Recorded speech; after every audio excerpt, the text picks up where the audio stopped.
First at 6, developing news. The countdown is on to a possible government shutdown. In 6 hours from now, major parts of the federal government will close for business if both sides do not reach a deal by tomorrow. About an hour ago, President Obama addressed the nation with this message. Pass a budget and pay America's bills. The idea of putting the American people's hard-earned progress at risk is the height of irresponsibility. And it doesn't have to happen. This afternoon, the Senate rejected a House spending bill increasing the likelihood of a shutdown. The last time we saw something like this happen was back in the mid-90s, and it could hit Southern New Englanders hard. Thousands of local federal workers would face furloughs. Only some that continue to work would still get paid. There could also be delays for those applying for veterans benefits and low-income energy assistance. Now, we've been tracking this story every step of the way. Eyewitness News reporter Todd Wallace is live in Providence now with more on how residents could be impacted. And Mike and Susan, we spoke with Senator Jack Reed just before he flew to Washington, D.C. He says a government shutdown would be devastating. So we asked him, is fighting for the health care law worth the damage a shutdown can cause? A government shutdown could be less than 6 hours away.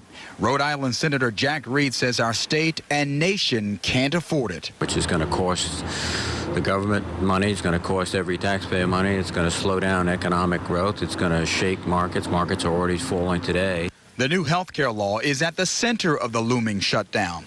But we asked Reed, isn't an improving economy and reduced unemployment at least just as important as the health care law? I think what they're asking for is basically to undermine what has been passed by the Congress, what has been declared constitutional by the Supreme Court. Reed says nothing really good comes out of a shutdown, but we've found that lessons can be learned. During the last shutdown in 1995, physicians at the Providence VA hospital worked without pay. But a public affairs officer says this time regarding a shutdown, it's important to know that the Providence VA Medical Center in Providence has advanced appropriations for fiscal year 2014. This means that our hospitals, clinics, and other health services will remain open. And with that in mind, nevertheless, the VA says if there is a prolonged shutdown, they will continue to review whatever plans they have in place. Reporting live with the Providence Mobile Newsroom, Todd Wallace, Eyewitness News. Todd, is there any agency under the VA that would be affected by the shutdown? In fact, there is. There is called the Veterans Benefits Administration, specifically a few things under that umbrella. They would be claims and compensation, education, pensions, and also vocational rehabilitation programs. All of those programs would run through October. However, after October, there would be no more money and those programs would be suspended. Mike?